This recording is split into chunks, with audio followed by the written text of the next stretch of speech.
Assalamualaikum, hai YouTube. Aku Ashraf. Okey, dekat sini di hadapan kamera ni ada beberapa aksesori yang telah aku susun, iaitu seperti bateri, waterproof housing, SD card, GoPro case dan lain-lain. Ada lagi beberapa aksesori tambahan di bahagian tepi yang akan aku tunjukkan kepada korang sekejap lagi. Okey.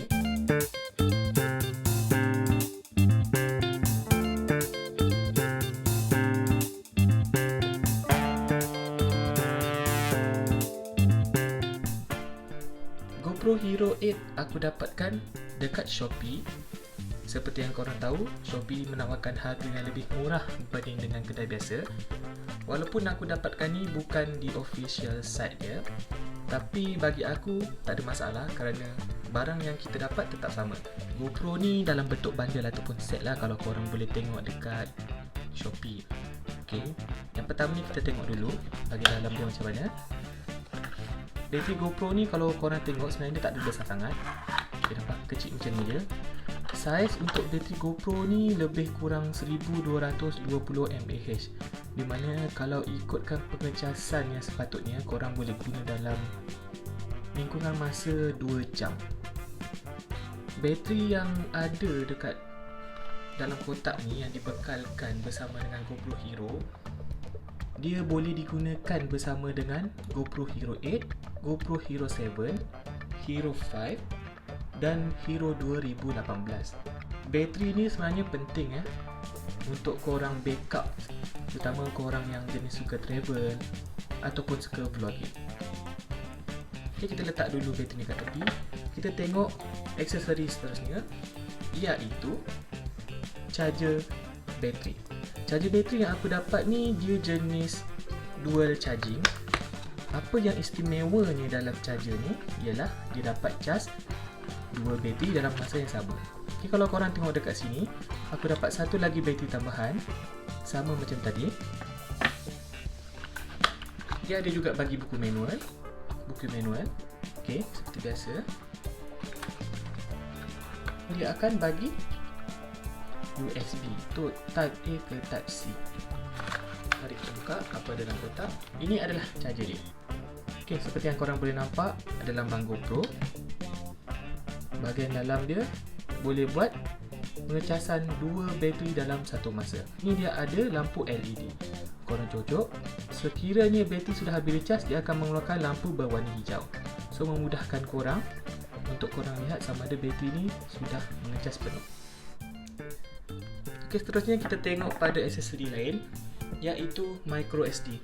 Aku dapat brand Lexa, yang mana aku dapat 128GB, dan brand Lexa yang aku dapat ni adalah jenis high performance, di mana ia mampu untuk menulis data atau transfer sehingga 95MB dan 45MB. Ini adalah A1.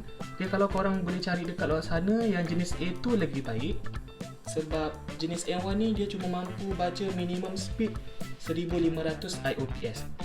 Kalau korang jumpa yang sertifikat dia A2 lagi baik. Okay, seterusnya adalah V30. Kalau anda kata korang dapat yang jenis V90 lagi baik. Dia ada macam-macam jenis lah. Macam aku dapat ni V30, tapi dah cukup memadai untuk aku rekod video 4K. Kalau yang korang dapat V90, mungkin korang boleh dapat rekod sehingga 8K. Okay, so terpulang pada korang. Kalau korang nak kualiti yang lagi baik, belilah yang lagi baik, tapi harga lagi mahal. Aksesori seterusnya ialah tripod. Aku tak letak dekat sini sebab ruangan pun tak cukup. Seperti yang korang tengok, tripod ni aku dapat jenis Kingma. Kualiti dia okay, not bad. Sebab dekat sini dia boleh mampu untuk berdiri. Dia ada 3 kaki kat bawah, boleh jadikan sebagai pemegang. Okay, kita try buka kat dalam ni. Tak ada apa yang banyak sangat pun dalam kotak dia. Biasa dia akan bagi skru untuk korang letak dekat ujung tu. Ini adalah pemegang dia, pemegang jenis kain. Andai kata korang tak suka jenama Kingma ni, korang bolehlah cari tripod 3-way jenama GoPro, tapi harga lebih keras lah. Kalau yang macam ni korang boleh dapat bawah 50. Okay, tengok sini boleh tekan, korang boleh buka. Boleh nampak korang boleh buka sehingga sepanjang 2 kaki. Jadi dia punya material dia pun agak keras, baloi jugalah beli. Tak ada masalah pun kalau korang tak nak guna jenis GoPro, korang boleh guna juga jenis Gimba. Bahagian dalam dia jenis getah, hard rubber, so memang grip lah kalau korang pegang. Okay, kat bahagian bawah ni pula dia ada skru yang boleh korang pusing, dua kaki dia, 3 kaki. So korang boleh cocok dekat sini dan berdirikan stand. Okay, aksesori seterusnya ialah waterproof housing. GoPro Hero sebenarnya pun dah boleh masuk air sebab dia mampu untuk masuk kedalaman sehingga 10 meter ataupun 33 kaki. Tapi kalau korang ada waterproof housing ni lebih baik lah. Sebab kalau korang tengok dekat sini, dia mampu mencapai sehingga kedalaman 45 meter. Okay, korang nampak kat sini cara buka dia, housing dia keras. So kita tengoklah macam mana kat dalam dia. Okay, kita buka. Okay, dah keluar. Seperti yang aku jangka, dia adalah jenis hard material. Okay, dia boleh buka bahagian atas ni. Bahagian dalam ni pun dia ada sediakan getah kalau korang tengok dekat tepi ni. So air tak akan masuk. Sini ada perlindungan seperti span yang mana dia akan tekan GoPro korang untuk tidak bergegar lah kat bahagian dalam. Okay, yang aku dapat ni dia jenis brand CP. GoPro dia agak mahal sikit, but okay lah kalau korang jenis pakai yang untuk saja, boleh lah guna yang biasa-biasa macam ni. Okay, aksesori seterusnya ialah sleeve and lanyard. Korang boleh tengok kat sini. Macam bagi aku benda ni function dia sebagai protection untuk korang punya GoPro lah. Dia adalah jenis getah. Okay, atas ni ada tempat shuttle dia. Bahagian tepi korang boleh tengok ini adalah untuk mode untuk korang start dan off GoPro. Bahagian depan ni adalah tengok lubang-lubang untuk mikrofon. Function dia andai kata korang melakukan aktiviti yang ekstrim untuk grip lah kat tangan korang. Aksesori lain yang aku dapat dalam bundle yang aku beli sekali iaitu floating bubble. Okay, dia jenis hard plastik di mana kalau korang letak GoPro korang kat sini, dia akan terapung di dalam air. Okay, function dia untuk memastikan GoPro korang tak hilang atau tak tenggelam kat dalam air. Dan korang juga dibekalkan dengan alat pemegang ni. Okay, aksesori seterusnya ini dia, head strap. Head strap ni adalah alat untuk korang pegang GoPro di bahagian kepala. Dia adalah jenis getah ataupun memeri. Okay, dia di bahagian dalam dia ada getah, so dia akan grip.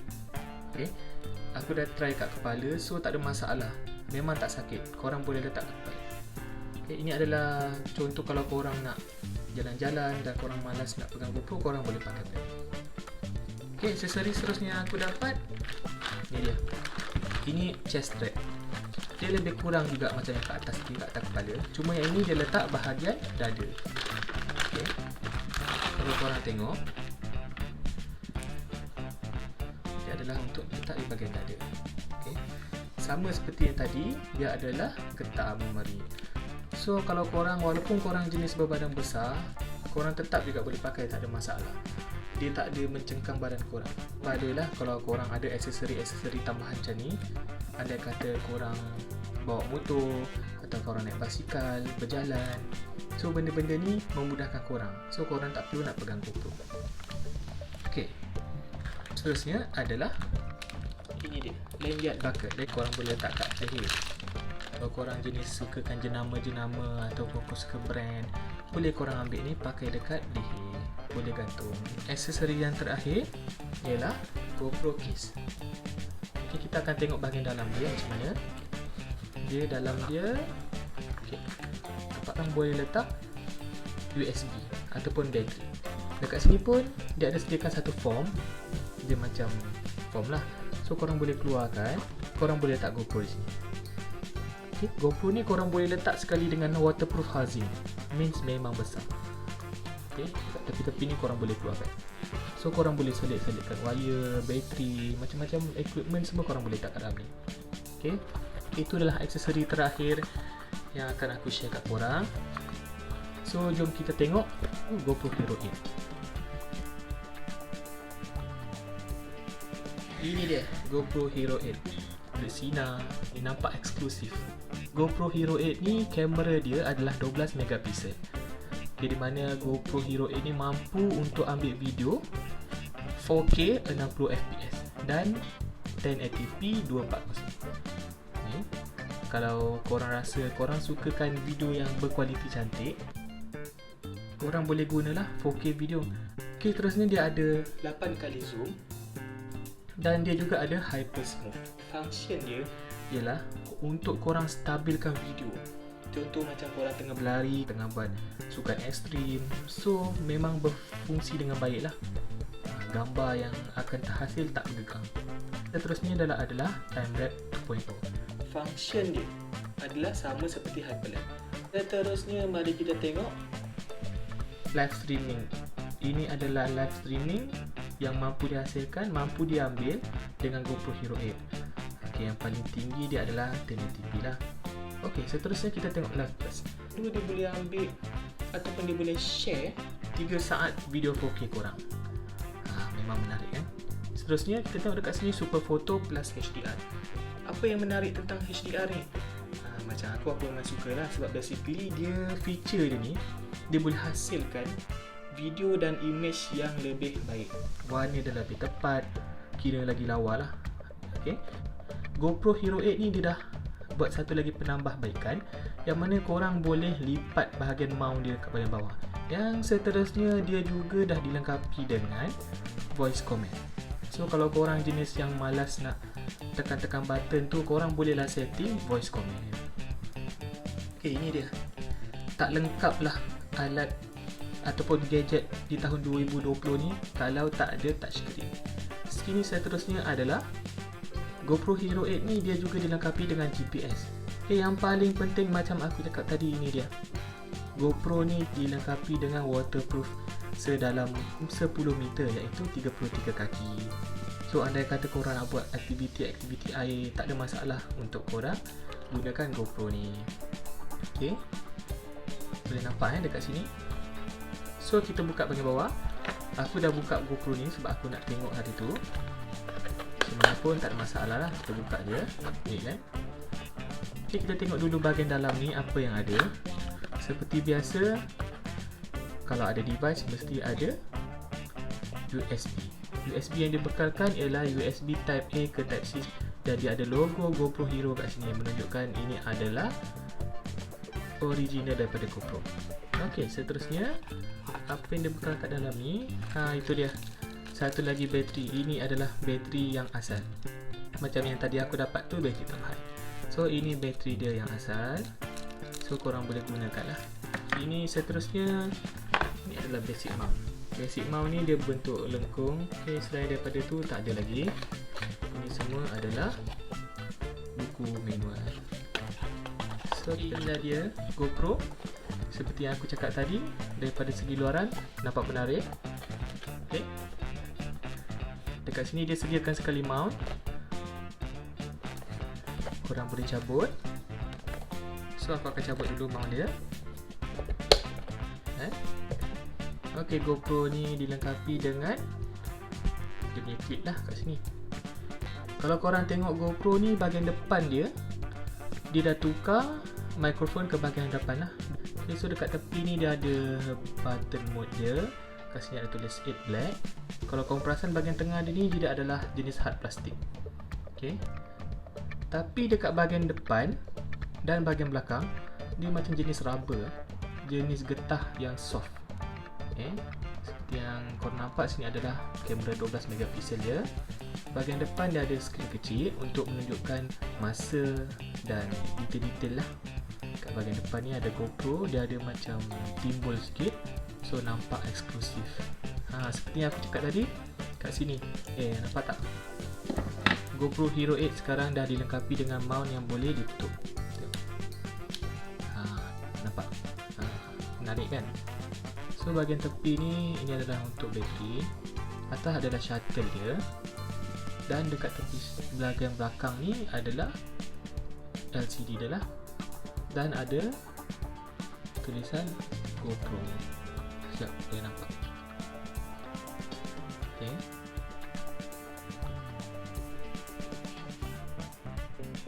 So nampak lawan. Okay, kita tengok dekat bahagian bateri dia macam mana. Kecil je. Bahagian tepi ni korang boleh nampak dia macam ada getah lah.